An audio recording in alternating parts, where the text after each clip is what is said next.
देख रहे हैं पंच न्यूज एनसीआर और मैं हूं आपके साथ मानवी ठाकुर। शुरुआत करते हैं आज की खास खबरों से। अधिक अपडेट्स के लिए बने रहिए पंच न्यूज एनसीआर के साथ। चैनल को लाइक, शेयर, सब्सक्राइब करें और बेल आइकन दबाना बिल्कुल न भूलें। आरएएस अधिकारी प्रियंका बिश्नोई के निधन के बाद बिश्नोई समाज के लोगों में आक्रोश नजर आया। समाज के जनप्रतिनिधियों व लोगों ने अपनी मांगों को लेकर एम्स मोर्चरी के बाहर धरना प्रदर्शन किया। उन्होंने व परिवार वालों ने वसुंधरा हॉस्पिटल के डॉक्टरों पर इलाज में लापरवाही बरतने का आरोप लगाया है। उन्होंने और समाज के लोगों ने आरोपी डॉक्टर व वसुंधरा हॉस्पिटल के खिलाफ एफआईआर दर्ज करने की मांग की है। दोपहर बाद डीसीपी पश्चिमा राजश्री वर्मा के साथ समाज की वार्ता हुई, जिसमें डीसीपी ने उन्हें आश्वस्त किया है कि जांच कमेटी की रिपोर्ट में अगर कोई भी कमी पाई गई है तो हम मामला दर्ज कर कार्रवाई करेंगे।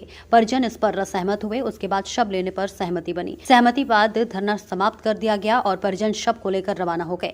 वहीं फलोदी के सुरपुरा में अंतिम संस्कार होगा। प्रियंका ससुर सहीराम बिश्नोई ने समाज को सहयोग के लिए धन्यवाद देते हुए कहा कि अगर कार्रवाई नहीं होती है तो वो वापस समाज के पास आएंगे। वहीं इसके बाद परिजन शव को लेकर रवाना हो गए। वहीं फलोदी के सुरपुरा में अंतिम संस्कार किया जाएगा।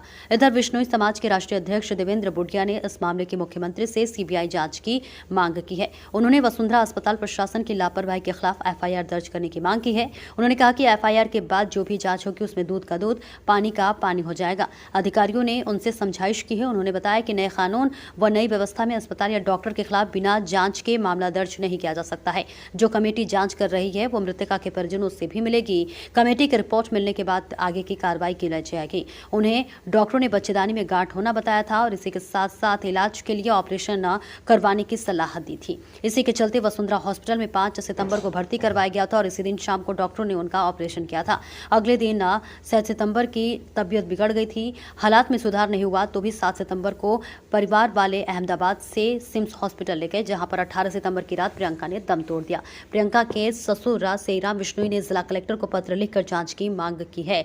वहीं आपको बता दें कि जोधपुर जिला कलेक्टर गौरव अग्रवाल ने मंगलवार को डॉक्टर एसएन मेडिकल कॉलेज की प्रिंसिपल को एक कमेटी बनाकर इस संबंध में जांच करने और 3 दिन में रिपोर्ट देने के आदेश दिए थे। केंद्रीय पर्यटन मंत्री गजेंद्र सिंह शेखावत ने सोशल मीडिया पर पोस्ट डालकर बिश्नोई की मौत पर शोक जताया है। आरएएस अधिकारी प्रियंका बिश्नोई के निधन के बाद बिश्नोई समाज के आक्रोश देखने को लेकर एहतियात के तौर पर बुधवार को देर रात वसुंधरा अस्पताल और संचालक के आवास को सुरक्षा बढ़ा दी थी।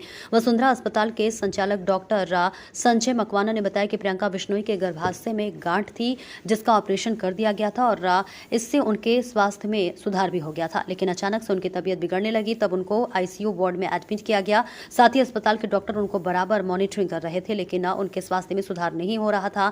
जिसके बाद परिजनों के कहने पर प्रियंका बिश्नोई को अहमदाबाद के निजी अस्पताल में रेफर कर दिया गया। वहां जब उनके सिर की सीटी स्कैन की गई तो पता चला कि उनके ब्रेन में एक ट्यूमर है या जो कि अंदर ही फट गया है, जिसकी वजह से उनकी मृत्यु हो गई। पुलिस तो माने है, सीबीआई की जांच तो कोई सहयोग नहीं है। प्रशासन एफआईआर दर्ज नहीं कर रही है यार। सहयोग की बात बहुत बड़ी होती है। तो वे नहीं तो जो बोले तो हाल तो आप पत्रकार हो, आपको ये तो पता है कि किसी भी व्यक्ति को एफआईआर एक लेमैन को दर्ज कराने का अधिकार है कि नहीं है? एफआईआर दर्ज नहीं करे, एक प्रशासनिक अधिकारी खत्म हुआ है। इनके परिवार के लोग, उनका परिवार का है। इसी कलेक्टर के नीचे काम करने वाली लेडीज खत्म हुई है और उसका मर्डर हुआ है, सीधा साधा मर्डर है। और उस मर्डर के एफआईआर दर्ज नहीं हो रही है। समाज संघर्ष करेगा, अंतिम क्षण तक संघर्ष करेगा। अब तो वो हॉस्पिटल भेजना ही नहीं है, वो कुछ भी कर दे उसके ऊपर तो कोई सुनवाई नहीं है। एसडीएम के खिलाफ कुछ नहीं हो रहा है, एडीएम के खिलाफ, तो आम औरतों के साथ में क्या होगा? असुरक्षित है इन हॉस्पिटलों की वजह से, इसको ब्लैकलिस्ट किया जाए। वही जो हमारे यहाँ की पेशेंट थी इनफर्टिलिटी ट्रीटमेंट के लिए, उनके यूट्रस में एक मायोमा गांठ थी, जिसके लिए उनको दूरबीन सर्जरी के लिए 5 तारीख को हमने एडमिट किया था। 5 को दिन में उनकी सर्जरी हो गई थी। पेशेंट सर्जरी के बाद रूम में वार्ड में शिफ्ट हो गया था। पहले 8 बजे तक वो पोस्ट ऑपरेटिव वार्ड में बिल्कुल कंफर्टेबल रही, पैरामीटर सारे नॉर्मल रहे, कोई ब्लीडिंग पीवी नहीं था, कोई ब्लीडिंग नहीं थी यूट्रस की। अल्टीमेटली पेशेंट को 8 बजे हमने रूम में शिफ्ट कर दिया था। 10 बजे पेशेंट के पैरामीटर्स भी नॉर्मल थे, पेशेंट को ओरली भी अलाउ कर दिया था और ये था कि सुबह एक बार देख के पेशेंट डिस्चार्ज हो सकता है। मॉर्निंग में पेशेंट को थोड़ी रेस्टलेसनेस और इरिटेबिलिटी होने लगी, तो डॉक्टर ने जब 8 बजे राउंड लिया और फिर 9 बजे जब इलेक्ट्रोलाइट्स हमने कराए तो मालूम चला सोडियम थोड़ा कम है, पर इरिटेबिलिटी काफ़ी थी। तो वो देख के पेशेंट को हमने आईसीयू में शिफ्ट किया मैनेजमेंट के लिए। तब तक एनेस्थेटिस्ट जो जिन्होंने ओटी में भी काम किया था, डॉक्टर जितेंद्र, वो भी आ गए थे, फिजिशियन डॉक्टर अनिल भी थे। उन दोनों ने मिलकर ही तय किया कि आईसीयू में इनको बेटर मैनेज कर सकते हैं पर कांस्टेंट इरिटेबिलिटी, अनरेस्टफुल जो पेशेंट था वो बना रहा, और पैरामीटर्स हम लोगों ने मैनेज करने की कोशिश की, डोपामिन से, नोरेट से। पेशेंट काफ़ी स्टेबल रहा पर इरिटेबिलिटी कांस्टेंट बनी रही। फिर न्यूरो फिजिशियन को भी दिखाया तो कांस्टेंट वो इरिटेबिलिटी का कोई डायरेक्ट कारण उस समय तक समझ में नहीं आ पा रहा था हमको। कार्डियोलॉजिस्ट ने भी देखा, इकोकार्डियोग्राफी भी की, कोई मेजर कारण वहाँ पे भी नहीं मिला। एब्डोमिनल स्कैन भी कराया आईसीयू में, वहाँ पे भी हमें कोई ऐसा मेजर कारण नज़र नहीं आया ब्लीडिंग का या कोई पोस्ट ऑपरेटिव कॉम्प्लिकेशंस का। तो अल्टीमेटली हमने रात में इंट्यूबेट किया सो दैट उसका ऑक्सीजन सैचुरेशन मेंटेन रह सके और पेशेंट जो है वो प्रॉपरली मतलब रेस्पिरेशन ले सके, थकान नहीं हो। At that time the patient attendant said कि भाई हम प्रियंका जी को अहमदाबाद शिफ्ट करना चाहेंगे ताकि हम वहाँ पे कारण भी ढूंढ सकें और ढंग से मैनेज भी हो जाए फर्दर उसके लिए। तो सुबह इसी रात में क्योंकि पेशेंट इतना इरिटेबल थे तो हम लोग सीटी यहाँ नहीं कर पाए। पेशेंट का अटेंडेंट का भी था कि सर अब वहीं जा रहे हैं तो वहीं हम सीटी कर लेंगे। वहाँ जब पेशेंट अनइवेंटफुली ट्रांसफ़र हो गई, 5:30-6 बजे तक अहमदाबाद पहुँच गए। जो डॉक्टर साथ में थे वहाँ भी उनको कोई सपोर्ट किया, एक्स्ट्रा दवाई की जरूरत नहीं पड़ी रास्ते में। जाने के बाद जब वहाँ सीटी स्कैन हुआ तो मालूम चला कि पेशेंट को जो है ब्रेन में एक एबी मेलफॉर्मेशन था फ्रंटल लोब में जो ब्लीड हुआ है, और वो इस पूरी मोर्टलिटी या इस सारी कॉन्सिक्वेंसेज या कॉम्प्लिकेशंस के लिए मोस्टली रेस्पॉन्सिबल है। तो सर्जिकली या पोस्ट ऑपरेटिवली या एनेस्थीसिया वाइज ऐसा कोई कारण हमें नहीं समझ में आ रहा था, पर अब हमें लगा कि यस ये शायद एक कंजेनिटल कारण था जो बहुत रेयर होता है, 2 लाख में से 1% में नज़र आता है, वो था और वो ब्लीड हो गया। उसके कारण से मिसेस प्रियंका को इस सारी सिचुएशन से पास होना पड़ा। बहुत ही अनफॉरगेटेबल और ट्रेजिक इवेंट है हमारे लिए भी और परिवार के लिए भी कि पेशेंट को इस तरह की फेज से निकलना पड़ा।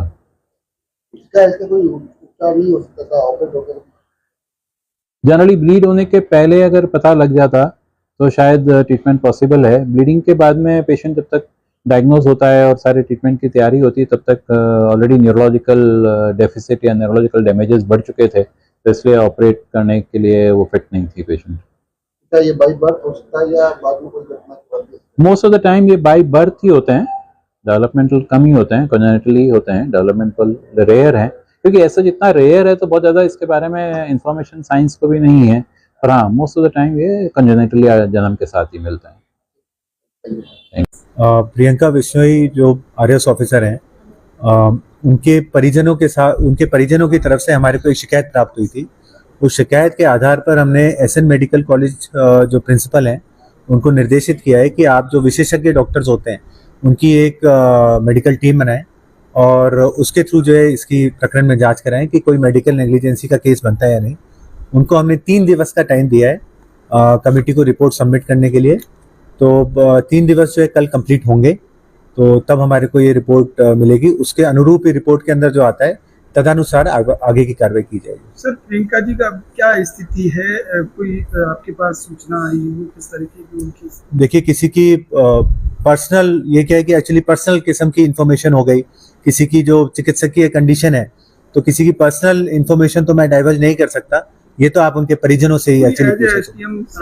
शिकायत क्या मिली थी परिजनों की तरफ से? यही शिकायत मिली थी कि प्रियंका ने यहाँ पे एक निजी अस्पताल है उसके अंदर इलाज करवाया था, उस इलाज के दौरान जो है एलिजेड नेग्लिजेंस रही है, तो उस नेग्लिजेंस की जो है जांच कराई जाए, उसी की हमने फिर कमेटी बनाई।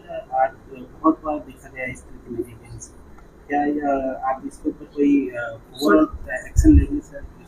डेफिनेटली इसके अंदर क्या होता है, बेसिकली जो अपना लीगल प्रोविजंस होते हैं वो लीगल प्रोविजंस ये होते हैं कि जैसे कोई परिजन आपके या तो पुलिस में परिवार दें या फिर हमारे को दें, तो आजकल क्या है कि पहले एक मेडिकल कमिटी अपने को बनानी होती है, जो विशेषज्ञ चिकित्सक होते हैं उनकी रिपोर्ट के आधार पर ही आगे की लीगल कार्रवाई होती है।